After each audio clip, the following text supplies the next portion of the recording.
Hey guys, so today I have swatches of the 9-0 Lacquer Fall / Halloween 2019 collection. So if you don't know, 9-0 Lacquer is my own indie brand that I do make and sell myself. So there are 8 polishes in the new collection. These are releasing September 27th at 11 a.m. Eastern Time.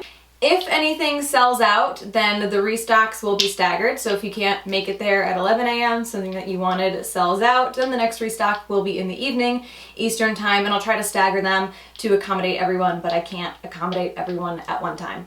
So along with the 8 new polishes, there are also going to be 6 colors re-released. So Swamp Thing is coming back, Cauldron Fire, Jack-o'-lantern Juice, Ectoplasm, Be Positive, and then Candy Pillowcase. So the only thing that's going to be different is that Candy Pillowcase is going to be slightly reformulated. The glitter in it will be the same, but the base will be slightly less opaque. Candy Pillowcase was the first Korres that I had ever made, and I think I made that white base just a little bit too opaque. It covered the glitter just a little bit more than I would like it to. Since then, I've kind of changed how I do my Korres. So the re-released version of Candy Pillowcase will just have a slightly less opaque base than the original did, and it'll fall in line with all the rest of my Korres. So all of that being said, I will link the website down below where you guys can check those out, and I will get into the swatches. So the first polish is called Spooky Sprinkles, and my husband named this one. This is the last one that I could not think of a name for. And this is a white Korres with black, orange, green, and purple glitters. So this is a bit sheer on that first coat. I usually do 3 coats of Korres just because I like how the white base builds up. You could do 2 or 3 just depending on what look you're going for. If you do 2 coats, it's going to be a little bit more of a milky sheer base. And then if you do 3 coats, it's going to be a more opaque white base. So this one does start to build up on that second coat, but like I mentioned, I prefer them in 3, so I'm going to add a 3rd coat. And I'm having like quite the allergy day, so I'm trying to do all of my sniffling when I'm not talking, when the camera's not going to catch it, but if I miss a couple, I apologize. And there is larger glitter in this polish, so it is going to dry textured. You're going to want top coat to smooth that out. So this one does cover completely for me on 3 coats. I think it was really close in 2. Like I said earlier, it just depends on what you like. I like the 3rd coat better because I like that base to look really white. Still a little bit sheer on the 2nd coat. And I already said that you will want top coat to smooth it out, but you're also going to have some resistance on removal because there is a lot of glitter in here. So that is 3 coats of Spooky Sprinkles. So the next polish is called Scarecrow, and if you are familiar with Candy Pillowcase from, what year did I start? 2015's Halloween trio. This is that same glitter mix but in a clear base. So there's red, orange, yellow, black and green, bars, triangles, and various sizes of hexes. So I am swatching this over Whiteout from Rika Polish. This is a 2-coat white, so it's really good for videos like this. It's also meant to double as a stamping polish. I think stamping is actually more of its intended purpose. So it is a little bit thick. It looks a little bit ridgy, but it's great for a base white. My swatch photo was over this OPI Put a Coat On from a neon collection a couple of years ago, and it was very yellowy. In comparison, it was very off-white. So I'm going with the Rika polish for the video. That was a lot of unnecessary information, but if the photo and the video look a little bit different, that's why. So there are some larger glitters in here, like this big hex here, and I don't usually work with these too much because they are kind of a pain in the butt when it comes to application. Like that one landed way down by my cuticle, and I don't like that. So I'm going to try to adjust a little bit here. Oh, and look, there was a triangle underneath it, so there we go. That's not perfect, but it'll work. And this is another one with chunky glitter, so it is going to dry textured, and it is going to be more difficult to remove. And with glitters like this, it's always a little bit better to kind of dab the glitter off of the brush and then use the brush to move it around. If you do a normal swiping motion, then chances are you're going to wipe a lot of that glitter back off of the nail. A very light hand so you don't swipe the glitter back off. So that is 1 coat of Scarecrow.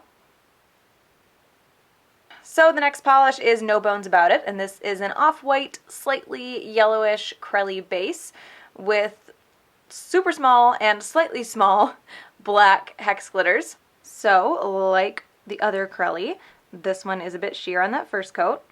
I do prefer this one in 3 coats as well. So this one does start to build up on that second coat, but like I said, I do prefer it in 3. You could probably get away with 2 coats here if you didn't want to do the third, or if you don't care about getting the base super, super opaque. But looking very closely on this second coat, I do have a few uneven spots, so the third will fix that as well. And this is glitter, so it will dry textured, and it will be more difficult to remove than a normal polish. It's not 100% glitter all the way across, so it's not going to be super difficult, but it will have more resistance than an average polish. So this one does cover completely in 3 coats. I should say it builds up a little bit better. It does cover those few bald spots that I had in 2. I was going for old weathered skeleton with this, and I'm pretty happy with how it turned out. So that is 3 coats of No Bones About It.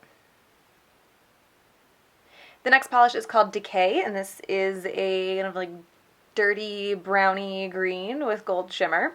Ignore this glam polish over here that's sparkling in the corner, but I know a lot of people are going to ask how Decay compares to Singer Auto Salvage, so I tried to make it a little bit more brown, a little bit more rotted looking, I guess. Singer Auto Salvage also has this fine holographic gold glitter, so it's going to have a lot more sparkle to it, where Decay is browner, a little less green, and then also has that gold shimmer that runs throughout it, so it doesn't have that holographic sparkle.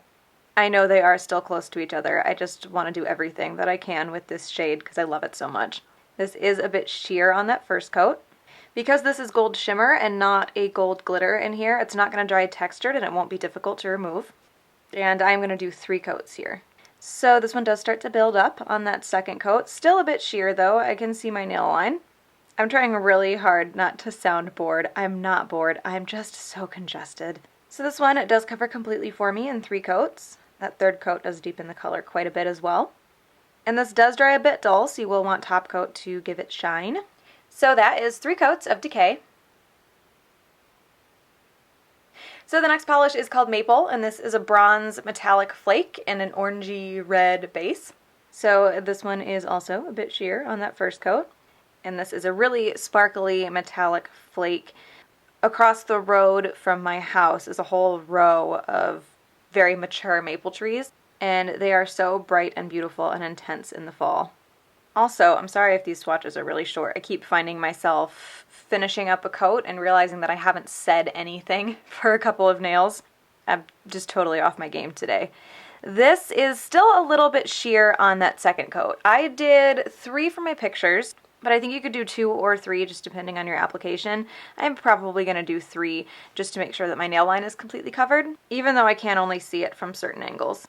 So this one does cover completely in 3 coats. Looking closely, I think I only really needed the third coat on my pointer finger. I always end up with thinner coats on that finger for whatever reason, but we're here, we're committed, so we'll do the whole thing. This is not a glitter, so it's not going to be textured. It does dry a little bit dull, so you will want top coat for that, but it's not going to feel rough or textured, and it's not going to be difficult to remove. But the skin around your fingers might be a little bit of a sparkly mess, because those flakies can tend to stick to the skin.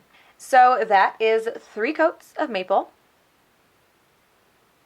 The next polish is called Mulled Wine, and this is a reddy purple with copper shimmer. So this isn't a jelly base, so it's also a bit sheer on that first coat. It does take a couple to build up.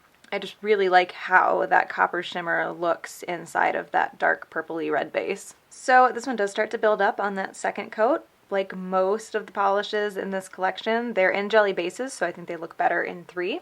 But this is another one that I can only see my nail line after 2 coats from certain angles. I do want to make sure to cover it all up. And this does dry a bit dull, so you will want top coat to add the shine back. And that's going to help that shimmer stand out more as well. So this one does cover completely in 3 coats, and that third coat does deepen the color as well.